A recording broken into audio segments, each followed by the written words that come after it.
FatDag is a Weight Watchers leader in Indianapolis, Indiana. However, the views and opinions expressed during this podcast are his own. They do not represent the views of Weight Watchers. And now, here's your host and wingman, FatDag.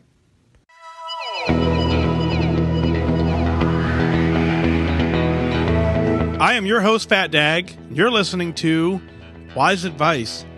My weight loss journey failed when I focused on how. It wasn't until I switched my focus to why that I truly transformed myself.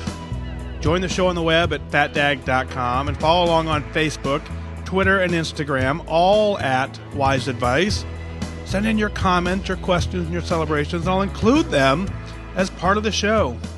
But before we dive in, remember, when you're out of points, stop eating points. Hey, I'm honored to be your wingman as we walk through this journey together because I believe in you. Well, hello, welcome to a very special episode of Wise Advice, and we'll call this probably episode 135B, maybe a bonus episode to 135. We'll call it 136. I don't know. I'll figure out what number I want to give it when the show's all done, but I want to spend today, this episode specifically recapping my day today. Operation FatDag continues to be a huge success because of you. That's right, because of your involvement in what we've done here. We're completely having an impact on our nation's military, on the defense of our nation, if you really want to kind of get global with it. But it was absolutely an amazing day for me. And I told you before, if you haven't already, what you probably want to do is you probably want to press pause on this episode. Go listen to episode 54, because I'm not going to recap the entire talk. I may hit bits and pieces of it. But episode 54, the second half of 54, will let you know exactly the message that I delivered today to the United States Army. It didn't deviate very far from what I said in episode 54. I added a little bit to it today, which I'll kind of cover as we go through the show. But if you haven't already, go listen to episode 54, come back and pick up where we are right now.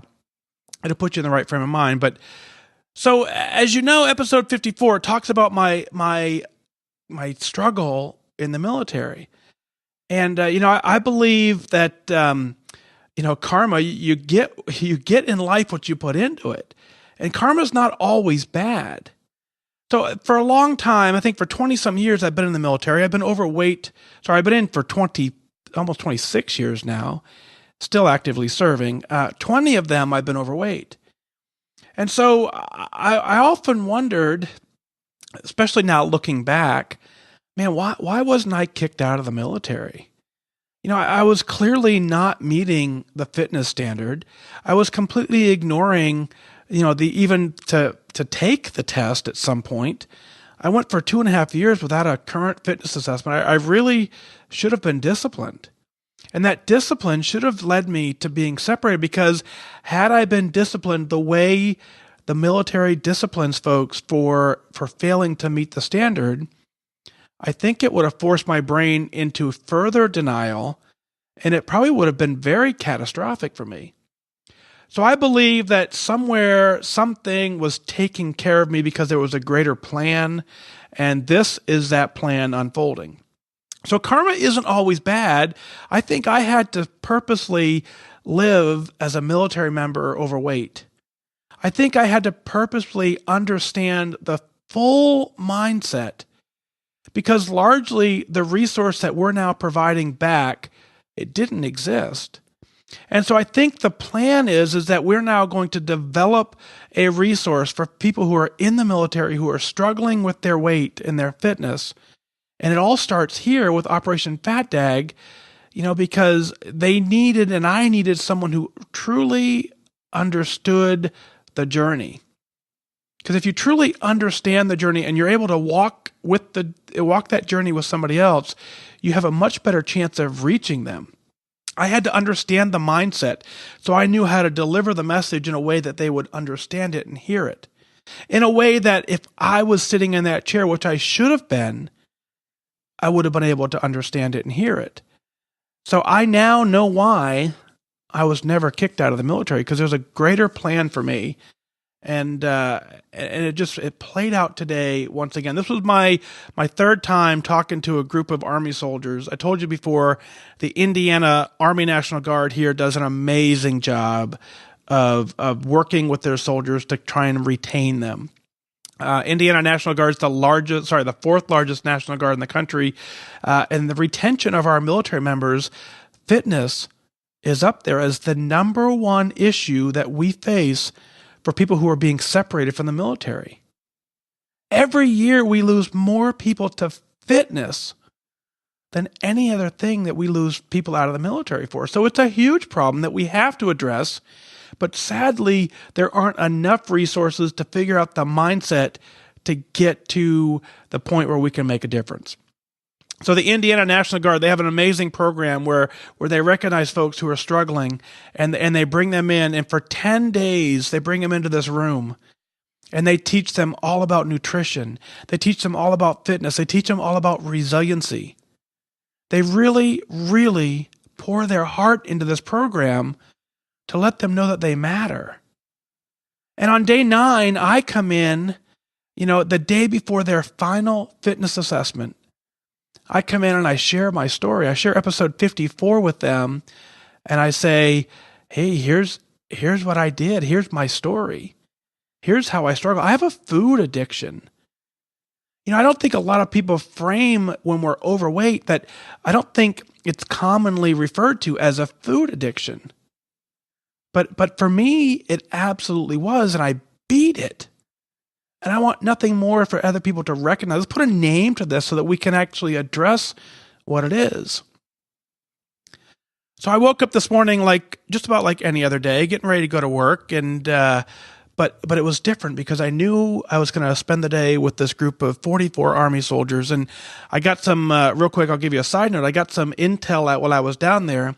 This program currently has about a 45% success rate, which is phenomenal. So everyone who enters this program, about 45% of them make it through and completely change their lives.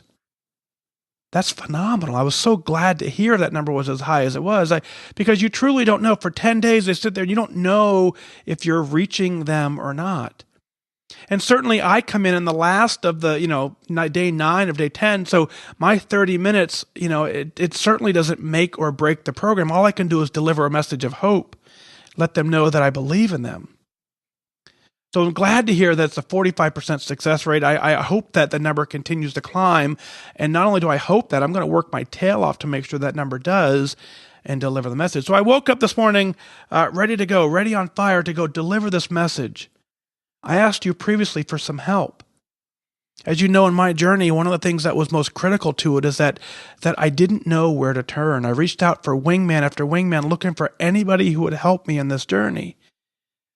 And I got a little bit of support, but where I really, really found the most support was with the folks in the Weight Watcher app and Connect.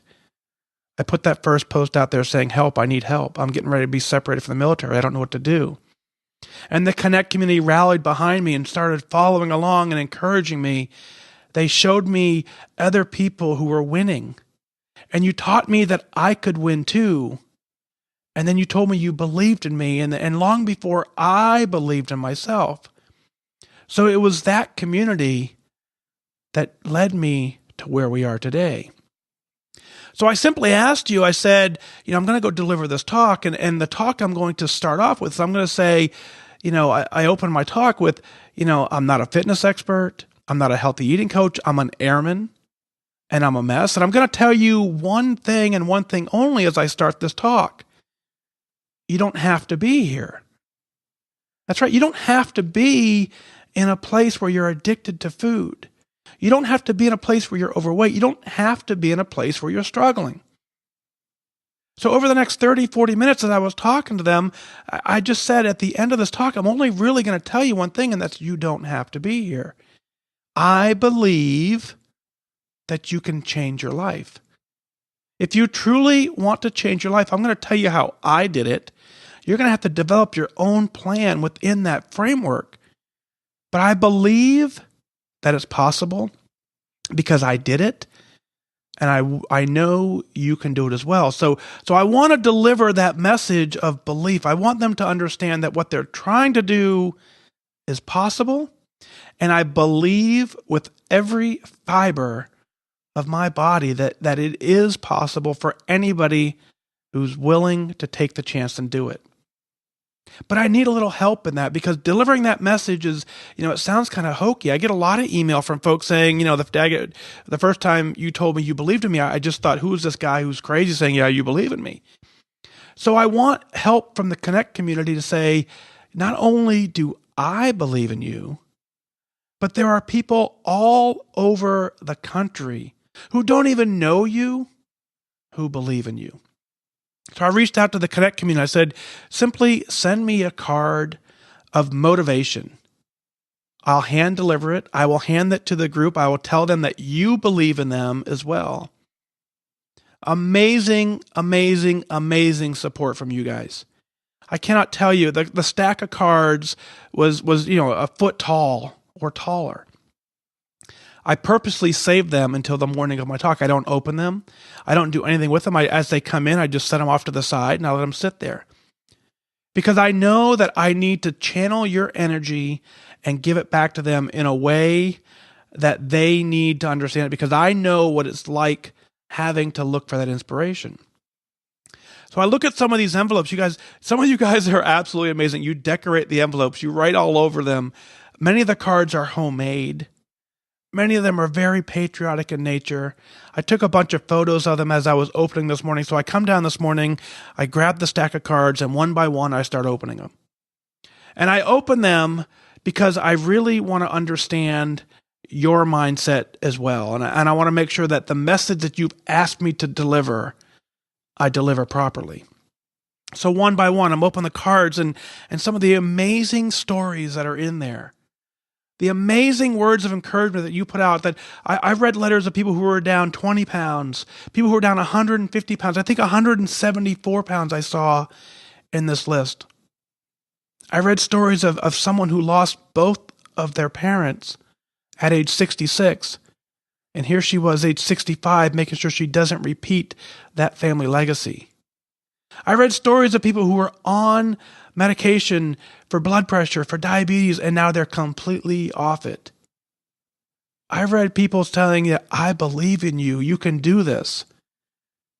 And I couldn't help but think as I was reading them, I wonder if those who wrote in took a moment to reread what they wrote as if someone else had written it to them. Because the amount of support and encouragement in these letters, it's impossible for someone to read the stack of cards and not be inspired.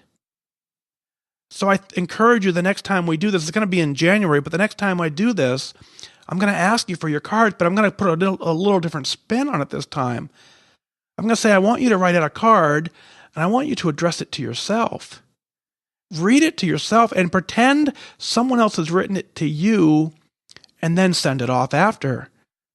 Because as I sat here and read them, it was just absolutely, amazing to see that there are so many people who are incredibly successful because they know why they're doing it and they have the support to get it done. So thank you for that. There's a couple I put on Connect. I put one that was very, very inspiring. It was exactly what I was looking for.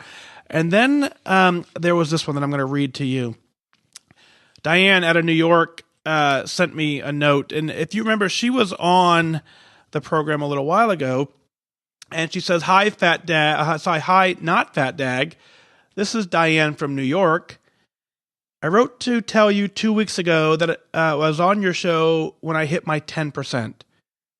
I'm still doing well with the blue dots each day. As a reminder, I'm the daughter of a 92-year-old World War II veteran. This note is to tell you that I took your advice, and we just returned from a visit to the World War II Memorial in Washington, D.C. We all loved the visit, and it exceeded our expectations. Several visitors thanked my dad for his service, and one woman took his picture to share with her son. It brought tears to his eyes. thank you so much for your encouragement to visit this memorial. I had never known of it until your suggestion on the podcast. Enclosed is a photo from that day with my dad. I've also enclosed a card for Operation FatDag, and I hope I didn't miss the deadline. With much appreciation for all you do for our country and for our Weight Watchers community, I am sincerely yours, Diane from New York. Diane, I just, for the folks on Facebook, and Instagram, I showed them the photo that Diane sent of her and her World War II veteran father standing at the World War II memorial in front of the New York State Monument. And for me now to know that a World War II veteran who gave so much for this country had an opportunity to visit this memorial simply because of this Connect community, that stopped me this morning. It stopped me in my tracks, and it just made me sit back and understand exactly what we're doing all together. And it was just, it was absolutely incredible. So Diane, thank you for sharing that, and thank you for your special note. And I really appreciate everything that you sent in. So, from the bottom of my heart, thank you for all that you've done. Thank your dad for his amazing service and sacrifice to this nation. What a true hero. What an amazing hero. So thank you for that. So here we go. I finished reading the cards, and I got all squared away. And I went upstairs and into my closet. I grabbed my Air Force Blue uniform. The last time I wore it, I think, was the last time I spoke to this group. And no hesitation, I just went upstairs, I showered, got ready for work. I put on the uniform, not even questioning if it was going to fit or not. I put it on. I packed up my stuff. Nokia, as you guys know, I talk about Nokia all the time. I'll tell you why I do. They donated 3 scales for this effort. They sent me, just randomly, found it on Twitter. We communicate pretty regularly. They sent me 3 scales that I could give to the members there. I gave 2 away today. I have a special use for a 3rd one that I'm going to talk about later. But they just, these things are anywhere from $60 to $180, and they just sent them to me because they believe in this effort as well. So not only do I have the support from the Connect community, I have support from corporate partners. We're truly together making a difference. I continue to say, if you support me, I support you. But this was an amazing day for sure. It's a highlight of my journey so far, and I want to tell you a little more about it. As I got in the car this morning, I started driving down. It's about a 45-minute drive for me in the morning. I woke up. I got in the car. The first thing I did is I put in the podcast. I listened to episode 54 on my drive down. I wanted to make sure that armed with all the information that you put in your cards, plus the message that I delivered previously, I wanted to make sure that when we have an opportunity to speak, that we would make sure the message was delivered properly so that it would sink in. I got up to the front of the room, and just like I said, I looked at the group. There's an amazing introduction. The sergeant there introduces me as a person who's been where they are. And I can tell you, it was a little weird for me because I don't feel like anything special. I just feel like someone who just needed some help and figured it out. So I walk again to the front of the room. I said, I'm an airman. I'm not a fitness expert. I'm not a healthy eating coach. I'm a mess. I have a food addiction. I should have been kicked out of the military, but I believe that I wasn't because I believe I'm here to make sure that I can save your career as well. I want to deliver the message to you to let you know that you actually can do this. And so I talked about my journey. I talked about the fact that, when I struggled with my fitness test, the very first time back in 1997 was the first time I remember being overweight, not being able to transfer with my unit. As the guys that I deployed with time and time again transferred one by one to a new unit, I was unable to do that. I told him that story. I told him that as I went to recruiting school that I had to sit there in the morning and go to the gym too early and sacrifice by only eating, grilled chicken breast for many, many weeks so I could just lose enough weight to get down to the point where I could pass a fitness test. I let them know that as successful as my military career had been, national awards, meritorious service medals, commendation medals, all kinds of amazing awards. But it means absolutely nothing if you don't do the rest of your job and you're not able to serve. It doesn't matter how good you are at your job if part of your job is completely being neglected. So we talked about that. It doesn't matter how successful it was. There was a very dark secret that I had, and that was my food addiction that was keeping me down. I think oftentimes we don't talk about this. It's kind of that, undercurrent of what's going on in the military where people just need help. And I was in that group. I talked about struggling with the test. I talked about failing the test. When in fact, I really wanted nothing more than to pass the test. I'm a good airman, and I just have this addiction that I couldn't get my head around. And so I just kept going and just kept doing whatever it is that I could do. I told him that when I thought that I could pass the test and I started doing better, that I slipped again. And I went through a second round of failing a fitness test. Something I promised my general that I would never, ever do again. And here I was breaking that promise. I talked about the mental struggle of me thinking that if I just fell down a flight of stairs before a fitness test, that maybe I wouldn't have to test. I talked about going to a spa and getting a seaweed wrap, hoping that maybe I could lose enough inches to pass this test. And I told them that all of this didn't have to be. It was my own internal struggle. I continued on, and I continued to let them know that even though I had periods of time where I was able to lose enough weight to pass the test, I never completely changed my lifestyle to make that permanent. I reminded them that, part of my job is a fitness assessment. It's no different than making sure that the planes land safely. It's no different than to make sure that, that as a recruiter, people get the most accurate information and the paperwork is done properly so that we have a sustainable force.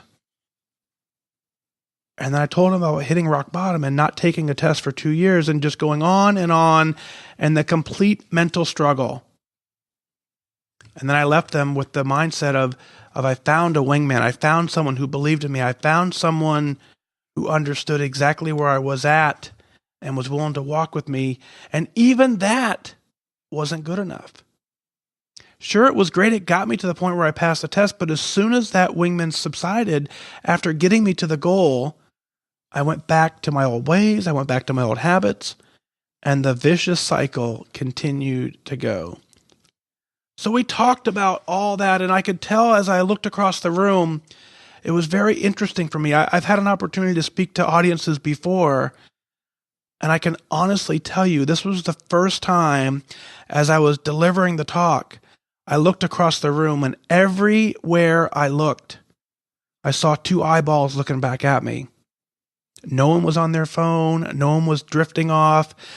The complete attention was there. That fueled me even more because that let me know that they were listening, they understood it, and we were making a difference together. And I hadn't even brought out the ace on the hole yet. I just kept telling them all about my journey and how I was able to finally get to a point where I am now, where I've broken the addiction. Now I'll always struggle with it, but I have complete control over it. I recognize it. And then I ended the talk and I said, I believe in you. Not only do I believe in you, but in South Carolina, there's someone who believes in you. In Canada, there's someone who believes in you. In Puyallup, Washington, there's someone who believes in you. In Florida, there's someone who believes in you. In North Dakota, there's someone who believes in you.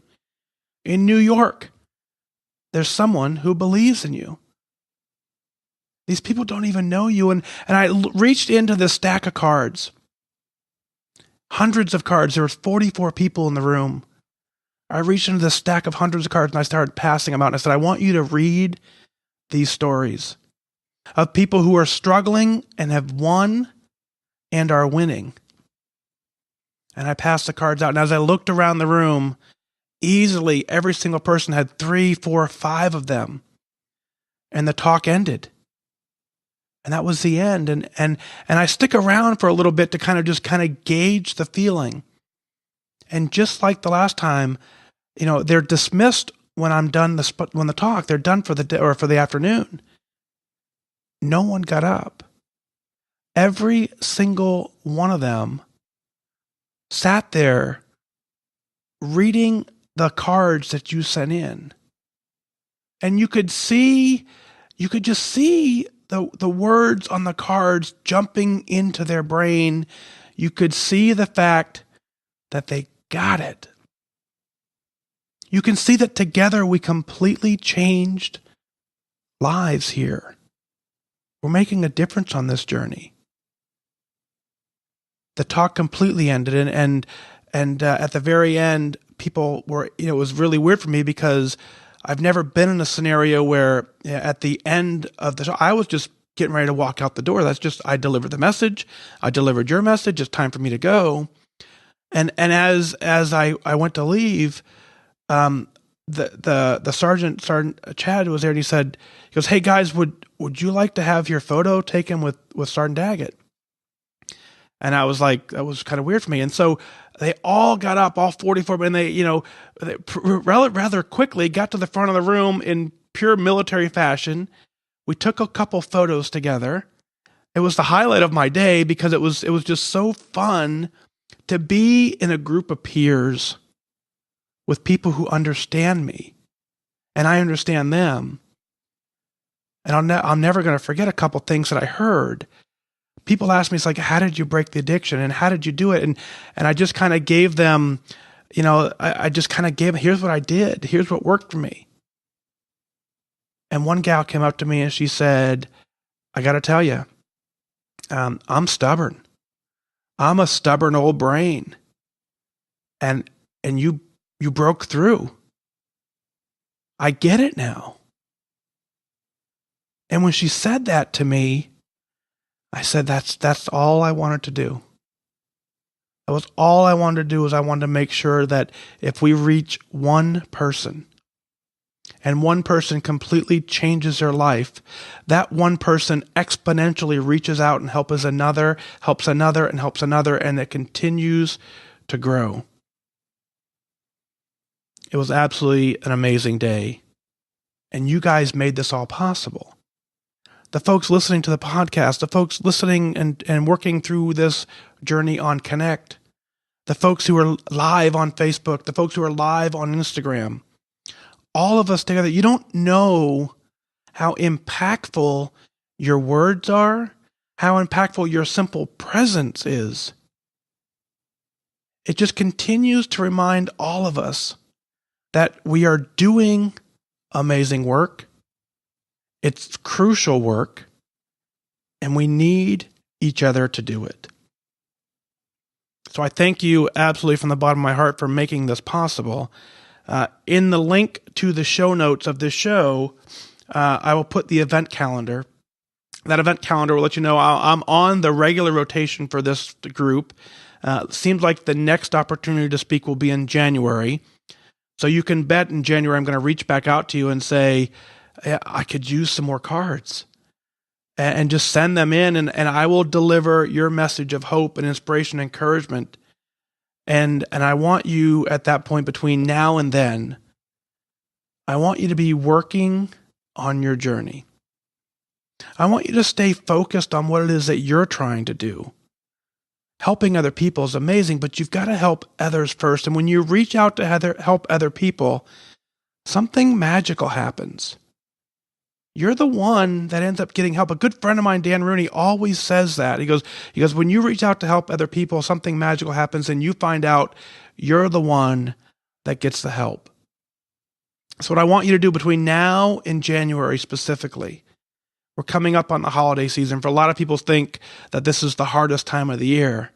So I'm going to offer and issue a challenge to you at this point. I'm going to come to you in January. I'm going to ask for letters. I'm going to ask for support and encouragement. And what I need from you is I need you to have a strong story to tell. I need you to have words that are so powerful, so impactful, that as you write them in January, you are extremely proud of every part of your journey. So that as those members read your story in January, they become inspired to change their life. That's what they want to do. You want to change your life. I want to change my life. They want to change their life. We just need to find a way to do it. So can you do that for me? Can you focus between now and January more than you've ever focused? Dig deeper than you ever have and say, what does January look like for me? If I stay focused between now and January, what does January look like? I just told you it was possible.